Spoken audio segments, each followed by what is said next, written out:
Hello friends, नमस्कार दोस्तों।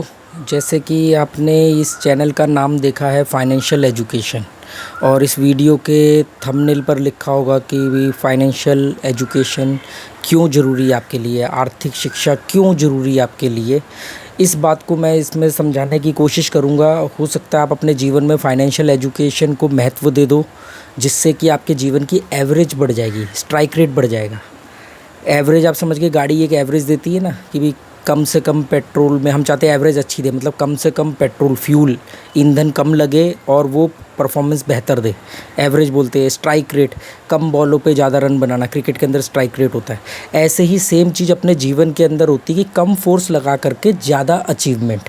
और ये जो चैनल है ये प्योर मटेरियलिस्टिक चैनल है, क्योंकि मैं इसमें पैसे को कैसे इन्वेस्ट करना है, पैसा कैसे कमाना है, एक्टिव इनकम क्या होती है, पैसिव इनकम क्या होती है, एसेट क्या होता है, लाइबिलिटी क्या होती है, इसके बारे में मैं आप लोगों को बताऊंगा इस चैनल में आने वाले दिनों में वीडियो में। तो आप इस चैनल के साथ जुड़े रहेंगे तो आपको ये सब चीज़ें समझने में आसानी होगी।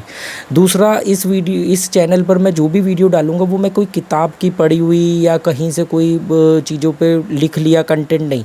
जो चीज़ें मैंने सीखी हैं, समझी हैं और जिनको मैंने अप्लाई करके बेहतर रिज़ल्ट लाया हूँ अपने जीवन में, केवल उसी के बारे में बोलूँगा। बहुत सारी चीज़ें जो मुझे पता है पर मैंने उसको अपने जीवन में अप्लाई नहीं किया, इसलिए मुझे नहीं मालूम कि भी वो रिज़ल्ट क्या देगी। हाँ, सुनने में लगता है कि वो सही है, पर मैंने अप्लाई नहीं किया, उसके बारे में मैं कोई बात नहीं करूँगा। तो जितनी भी बातें मैं आपको करूँगा कि stock market, SIP, mutual fund, investment क्या होता है, एम्प्लॉई, ESBI जो मैं पढ़ाता हूँ कि भाई अपने बच्चों को होम स्कूलिंग में, कि एम्प्लॉय, सेल्फ एम्प्लॉय, बिजनेसमैन और इन्वेस्टर, ये सब चीज़ों के बारे में मैंने बताने के लिए ये चैनल बनाया है। जो मेरा मेन चैनल है ट्रैवल एंड नॉलेज, पहले मैं ये वीडियोस उस पर डालता था, पर और कसिनो के वीडियोस भी, गैम्बलिंग से रिलेटेड वीडियो भी। फिर धीरे धीरे मुझे लगा कि वो एक वैचारिक चैनल है। लोगों को आपत्ति होती है कि यार हम बात कर रहे हैं जीवन के फ़लसफ़े की, जीवन के सत्य ज्ञान की, और बीच में आप बात कर रहे हो कसिनो की, या कोई कमेंट कर रहा है कसिनो का। तो मैंने कसिनो के लिए एक सेपरेट चैनल बनाया, मनी इज़ नथिंग, कि गैम्बलिंग के बारे में मैंने उसमें अपने विचार रखता हूँ, जिसकी वजह से बहुत सारे लोगों ने गैम्बलिंग छोड़ दी हमेशा के लिए, और बहुत सारे लोग प्रॉफिट में आ गए जो अब तक लॉस में थे, अकॉर्डिंग टू देम। ठीक है, जो लोगों ने दावा किया, जो लोग मुझे मिलने आए उन्होंने बताया। दूसरा, फाइनेंशियल एजुकेशन भी एक मटेरियलिस्टिक बात है, भौतिकतावादी बात है। तो मैंने उसको भी ये सेपरेट किया कि ये एक इतनी इम्पॉर्टेंट चीज़ है, क्योंकि 99% दुनिया तो भौतिक जीवन जीती है ना। मैं जितनी मर्जी बड़ी बड़ी बातें कर लूँ, मैं भी भौतिक जीवन ही जीता हूँ। केवल इतना फ़र्क है मुझ में और आप लोगों में कि मैंने अपने भौतिक जीवन को नियंत्रित कर लिया है, कि मतलब हम मशीनों पे निर्भर तो हैं पर मशीनों के गुलाम ना बने। मशीनों पर निर्भर होना और मशीनों के गुलाम होने में फ़र्क होता है। जैसे बहुत सारे लोग अपने जीवन के अंदर लाइबिलिटी को एसेट समझ करके उसमें पैसा डालते रहते हैं। अगर मेरे माध्यम से मैं किसी को ये समझाने में कामयाब हो गया कि एसेट क्या है और लाइबिलिटी क्या है, ये तो सबको पता है एसेट क्या होता है, लाइबिलिटी क्या होती है। कन्फ्यूज़न वहाँ होती है जब आप लाइबिलिटी को एसेट समझ के चलते हो, या आपके आसपास की सरकारें या फाइनेंशियल इंस्टीट्यूशन लाइबिलिटी को एसेट समझ करके प्रमोट करते हैं। चाहे वो किसी भी तरह का लोन हो, क्रेडिट कार्ड हो, होम लोन हो, कार लोन हो, इसको ऐसे प्रमोट करेंगे जैसे आपका ये एसेट बनवाने में हेल्प कर रहे हैं। तो मुझे आप लोगों को उनके ट्रैप में फंसने से बचाना है। ठीक है, मनी और करेंसी के बीच में क्या डिफरेंस होता है, कैसे सरकारें या फाइनेंशियल इंस्टीट्यूशन जो होते हैं वो कैसे हमारे को करेंसी के नाम पे मूर्ख बनाते हैं, और हम जीवन भर करेंसी कमाने में लगे रहते हैं और मनी कमा ही नहीं पाते। ठीक है, ये चीज़ मैं आने वाले दिनों में आपको इस वीडियोस में बताऊंगा। प्लीज़ कमेंट करके मत पूछना, मैं पॉइंट हर जब भी वीडियो डालूंगा तो उसमें मैं डिटेल में बताया करूंगा, क्योंकि लोग बोलते हैं, जैसे मैंने अभी इसमें बोला, अच्छा बताओ मनी और करेंसी का, कमेंट के माध्यम से पॉसिबल नहीं होता है। तो ये फाइनेंशियल जो एजुकेशन है ये बहुत इम्पोर्टेंट है हमारे हिंदुस्तान के अंदर। जितनी भी हमारी जो शिक्षा प्रणाली है, जो इंडियन एजुकेशन सिस्टम है, जो मैकॉले ने डिज़ाइन किया था, उसके अंदर फाइनेंशियल एजुकेशन का पार्ट नहीं है। आपको एक लेवल के, एक एज के बाद जा कर के आपको चुनना होगा फाइनेंशियल एजुकेशन के बारे में। आप चाहे MBA फाइनेंस में करें या आप CA बने, तब जाके आपको कुछ चीज़ें पता होंगी। जबकि रोज़मर्रा के जीवन में फाइनेंशियल एजुकेशन हमारा बच्चा स्कूल से सीखता ही नहीं है। वो हम कहाँ से सीखते हैं, जब हम अपने बच्चे को 10 का नोट देते हैं और कहते हैं बेटा जा कर के बाज़ार से सामान लाओ और बाकी के पैसे वापस लेकर के आना। और अगली बार जब सामान खरीदो तो पहले रेट पूछ लेना, प्रोडक्ट के ऊपर MRP पढ़ लेना, MRP के ऊपर पूछ लेना कि कोई डिस्काउंट है कि नहीं है। ये सब चीज़ें जो हम अपने बच्चों को सिखाते हैं, ये फाइनेंशियल एजुकेशन है बेसिक। जो हम सिखाते हैं। कायदे में ये चीज़ें स्कूलों को भी बतानी चाहिए, पर स्कूल नहीं बताते हैं, ठीक है। अब इसकी वजह से इसका नुकसान क्या होता है, जब आपको फाइनेंशियल एजुकेशन के बारे में कम पता होता है तो आपके जीवन में फोर्स ज़्यादा लगती है, रिजल्ट कम आता है। मतलब आप ज़्यादा मेहनत करते हो, ज़्यादा पैसा कमाते हो, पर क्योंकि आपको फाइनेंशियल अज्ञानता है, फाइनेंशियल एजुकेशन के मामले में आप इलिटरेट हो, तो होता क्या है कि आप वो पैसे को गलत जगह पे इन्वेस्ट करते हो। जैसे कोई व्यक्ति 12-15% पे म्यूचुअल फंड में पैसा निवेश कर रहा है, और कोई व्यक्ति अपने पैसे को बैंक अकाउंट में रख करके खुश है कि भी मेरे बैंक अकाउंट में मुझे मेरा पैसा सेफ़ है, जब मर्जी निकाल सकता हूँ, और वो 4-5% ब्याज दे करके खुश है साल का। वहाँ पर आपको 12-15% तक मिल रहा है, पर पता होना चाहिए, गलत धारणाएँ हैं। दूसरा, कोई व्यक्ति एफडी कर रहा है 5% 6% के ऊपर, और वहीं पे कोई एसआईपी कर रहा है। तो ऐसी बहुत सारी एजुकेशन है जो हमें पता होनी चाहिए, जिसके पता ना होने की वजह से हम लोग अपने पैसे को गलत जगहों पे इन्वेस्ट करते हैं। हमारे पास इन्वेस्टमेंट के नाम पे क्या चीज़ है, घर खरीद लो, ज़मीन खरीद लो, सोना खरीद लो, एफडी कर दो, पोस्ट ऑफिस की किसी स्कीम में डाल दो, बहुत ज़्यादा हो गया म्यूचुअल फंड खरीद लो। इन सब से दोस्तों आपको एक सिक्योर बुढ़ापा तो मिल जाएगा, पर लग्जरी बुढ़ापा नहीं मिलेगा। गवर्नमेंट ने ऐसा ट्रैप बनाया हुआ है, एक सिस्टम बना हुआ है सरकार का, आज से नहीं, शुरू से ही चला आ रहा है, हर देश में चला आ रहा है कि ज़्यादातर देश में, हर देश में तो नहीं, ज़्यादातर देशों में चला आ रहा है। जो विकासशील हैं या जो गरीब देश हैं, उनमें एक ऐसा सिस्टम है कि आप एक लेवल से ऊपर जा ही नहीं सकते, आपके पर कतर दिए जाएंगे।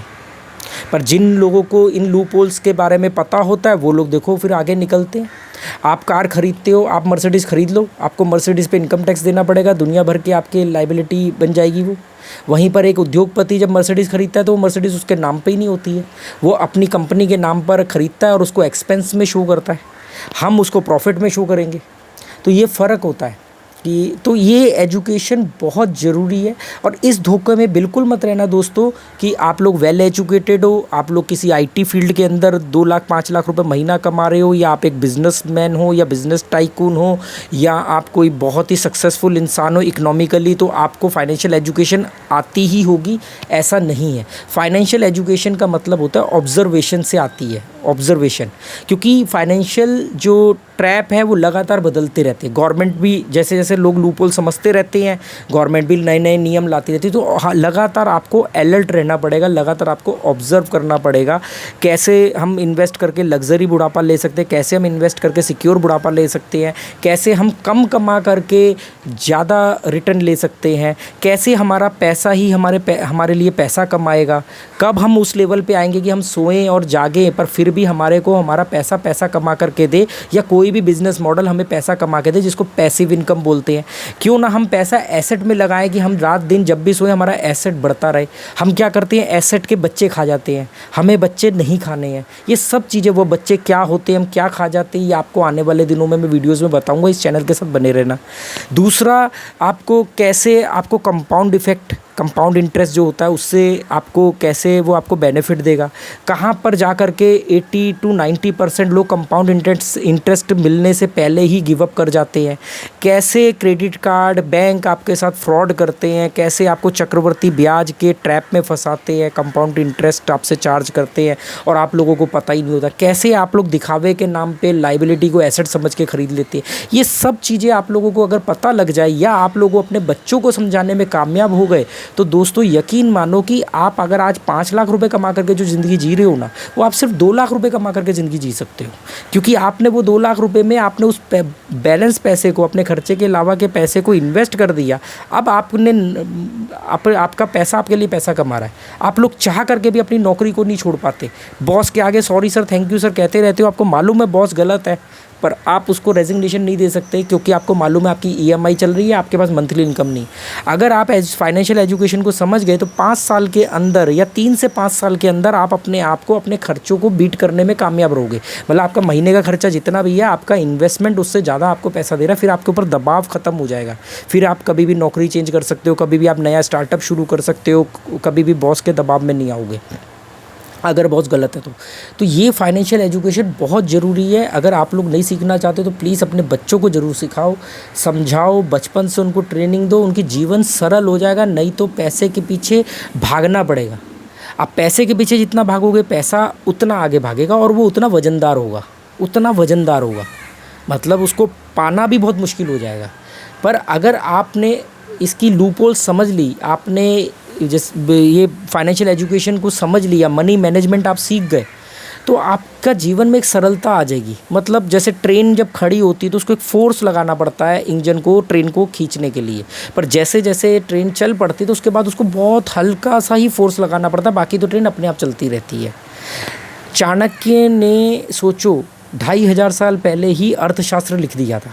ये अर्थशास्त्र इतना ज़रूरी है। अगर आपने अर्थ को नहीं समझा, अर्थ बोलते इकोनॉमी को, नहीं तो अगर आपने इसको नहीं समझा, इसकी रिस्पेक्ट नहीं करी, तो ये अर्थ के अनर्थ आपको झेलने को पड़ेंगे। आप देखो बड़े बड़े, आप किसी भी सेलिब्रिटी को देखो, आपको हर जगह ऐसे उदाहरण मिल जाएंगे। जो सेलिब्रिटी, बॉलीवुड को ले लो तो बहुत सारे ऐसे सुपरस्टार थे जो अपने टाइम पे टॉप पे थे और बाद में उनको जोड़ों के दर्द का तेल बेचना पड़ा। और बहुत सारे ऐसे लोग आए जिनको हम कहते हैं यार ये अब तो आउट हो गया है, फिल्में इसकी ज़्यादा नहीं चलती है, पर वो फिर भी अरबपति है क्योंकि उसने वो चीज़ को समझ लिया। तो ये चीज़ें आपको आने वाले दिनों में ये मेरे चैनल्स के माध्यम से जानने को मिलेगी। मैंने लगभग 25 से 30 वीडियो इन टॉपिक पे बना करके अपने main channel travel and knowledge पे डाले हुए हैं। ये चैनल को मैंने सेपरेट इसलिए किया क्योंकि वो चैनल एक मेरा वैचारिक चैनल है, जहाँ पर मैं आइडियोलॉजी की बात करता हूँ, धर्म की, साइकोलॉजी की बात करता हूँ, अपनी पर्सनल लाइफ की बात करता हूँ, लोगों के सवालों के जवाब देता हूँ, लाइव ज़्यादा आता हूँ, वो सब चीज़ें होती। तो वहाँ पर जब मैंने कसिनो या साइकोलॉजी ऑफ गैम्बलिंग के वीडियो बनाने शुरू किए तो लोगों ने कहा कि यार ये थोड़ी दिक्कत हो रही है, क्योंकि हम बात कर रहे हैं जीवन के फ़लसफ़े की और लोग आकर के इसमें बीच में गैम्बलिंग की बात करते हैं, तो वो चीज़ें थोड़ा सा मिसमैच होती है। मुझे भी सही लगा तो मैंने क्या किया, वहाँ से जो मेरे 109 वीडियो पड़े हुए थे मैंने उनको डालना बंद कर दिया और मैंने गैम्बलिंग के लिए एक अलग से चैनल बनाया, मनी इज़ नथिंग, जिस पे मैं लोगों को गैम्बलिंग के बारे में गाइड करता हूँ, साइकोलॉजिकल हेल्प करता हूँ और उनको ये, जिसकी वजह से 20 से 25 लोगों ने गैम्बलिंग छोड़ दी है, बहुत सारे लोग प्रॉफिट में आ गए हैं, तो वो मैंने सेपरेट किया। पर मैंने देखा जब मैं फाइनेंशियल एजुकेशन की वीडियो वहाँ डाल रहा हूँ उस पर भी लोग अच्छा रिस्पांस दे रहे हैं, पर वो भी मटेरियलिस्टिक चैनल है क्योंकि वहाँ पर हम बात करते हैं विचारधारा की, और मैं मटेरियलिस्टिक लाइफ के हक में नहीं हूँ। मतलब मटेरियलिस्टिक लाइफ के हक में नहीं होगा, मतलब ये नहीं कि मटेरियलिस्टिक को आपको डिनाई कर रहा हूँ, भौतिकतावाद को आप डिनाई नहीं कर सकते। ये फ़ोन जो है ये भी भौतिक है, ये चश्मा पहना ये भी भौतिक है, कपड़े पहने ये भी भौतिक है, माइक भी भौतिक है। तो आप भौतिकता के बगैर रह नहीं सकते क्योंकि आप एक संसारिक प्राणी हो, पर आप इसको नियंत्रण में कर सकते हो। आप मशीनों पर निर्भर तो हो सकते हो पर मशीनों के गुलाम नहीं बनना है। आप भौतिकतावाद के बगैर रह तो नहीं सकते, पर उसके पीछे गुलाम नहीं होना है, उसके पीछे मरना नहीं है, उसके पीछे भागना नहीं। फिर देखो कैसे मटेरियलिस्टिक चीज़ें आपके पीछे पीछे आपके पैरों में पड़ी रहेंगी। देखो जब तक आप लक्ष्मी के पीछे भागोगे आपको लात पड़ेगी, जब आप विष्णु बनोगे तो लक्ष्मी आपके पैर दबाएगी। ये एक मैं माइथोलॉजी का एग्जाम्पल दे रहा हूँ, मैं माइथोलॉजी को पे बिलीव करने को नहीं कह रहा हूँ, मैं ये बता रहा हूँ। विष्णु मतलब नॉलेज, विष्णु मतलब आइडियोलॉजी, विष्णु मतलब इंटेलेक्ट, दूरदर्शिता, ज्ञान। अब ये सब चीज़ों के पैरों में क्या है, लक्ष्मी पैर दबा रही है। लक्ष्मी मीन्स भौतिकतावाद, अर्थ, इकोनॉमी, पैसा, धन संपदा, समृद्धि। देखो आपको अमीर बनना है या समृद्ध बनना है, ये फ़र्क समझ लो। अमीर बनोगे BP, sugar, thyroid, heart attack, घर में कलेश, तलाक, बच्चे पूछ नहीं रहे, ये सब होगा। समृद्ध बनोगे पैसा भी होगा, मान सम्मान भी होगा, इज्जत भी होगी, लोग मिलना चाहेंगे, अपने बच्चों को बोलेंगे आपके जैसा बनो। ये फ़र्क होता है अमीर बनने में और समृद्ध बनने में। तो दोस्तों अमीर मत बनो, समृद्ध बनो। उम्मीद करता हूँ कि ये जो मैंने एक तरह से इंट्रोडक्शन दिया है अपने इस चैनल का, ये वीडियो आपको समझ में आएगा, मेरे चैनल का रीज़न समझ में आएगा। एक उस चैनल पर जब मैं इकोनॉमी के वीडियो डालता था, फाइनेंशियल एजुकेशन के, तो कुछ लोग कमेंट करते थे, नेगेटिव कमेंट करते थे कि यार आपके पास खुद तो पैसे है नहीं, आप दूसरों को ज्ञान दे रहे हो। तो मुझे एक बात तो उनकी सही लगी, पर मैंने कहा यार एक बात बताओ, तो आप क्या चाहते हो कि आपको मुकेश अंबानी या मार्क्स जुगर्सबर्ग या वॉरेन बफेट आकर के या बिल गेट्स आकर के आपको ज्ञान देंगे? अब सचिन तेंदुलकर के जो गुरुजी थे, आचरेकर जी, जो अब नहीं रहे इस दुनिया में, क्या वो खुद कभी इंटरनेशनल टीम में खेले, कभी खुद वो सचिन जैसे थे? पर ऐसा नहीं होता है दोस्तों। जो चीज़ें मेरे को मालूम है ना कि मुझे कहाँ तक नियंत्रण रखना है। मैं पैसे के पीछे, पैसा मेरी ज़रूरत हो सकता है, पैसा मेरी हवस नहीं है, मैं पैसे के पीछे रात भर छाती नहीं पीटता हूँ। तो उम्मीद करता हूँ दोस्तों ये बात आप समझ पाओगे और मेरे चैनल के साथ जुड़ोगे। और इसका ये चैनल को आप लोगों को बताना कोई दुनिया बदलना या संत महात्मा बनना नहीं है, मेरा भी निजी स्वार्थ है। मुझे भी मालूम है कि यार ये चैनल उठेगा तो मुझे भी कल को कोई ऐड वैड चलेगी, आप लोगों की वजह से कोई ऐड चलेगी, व्यूज़ आएगा तो मुझे भी 2 पैसे मिलेंगे। सिंपल बात है, मैं भी तो अपनी पैसिव इनकम का जुगाड़ कर रहा हूँ। तो क्योंकि मेरे पास कोई चीज़ है और मुझे बताने से उसको मेरे को रेवेन्यू मिल रहा है, तो मैं क्यों ना वो रेवेन्यू लूँ। लोग बोलते हैं कि यार आप रेवेन्यू के लिए बता रहे हो। नहीं, जो लोग मुझे जानते हैं वो जानते हैं कि जब मैं पहले भी यही बातें करता था, क्योंकि अब मेरे पास एक प्लेटफॉर्म है, एक ज़रिया है कि मैं इस पे बताऊंगा तो ज़्यादातर लोगों को बता पाऊंगा और ज़्यादातर लोगों तक वो बात पहुंचेगी और लोग पसंद करेंगे, तो उसका ये प्लेटफॉर्म मुझे कुछ रेवेन्यू देगा। वो रेवेन्यू 55% होता है, ओनली 55%। 45% वो ये प्लेटफॉर्म रखता है, तो वो इसका पार्ट है। 55% के लिए होता ना तो मैं बोलता दोस्तों पहली बार आए हो, सब्सक्राइब करना, मैं आपकी जीवन बदल दूंगा, लाइक करना, ये करना।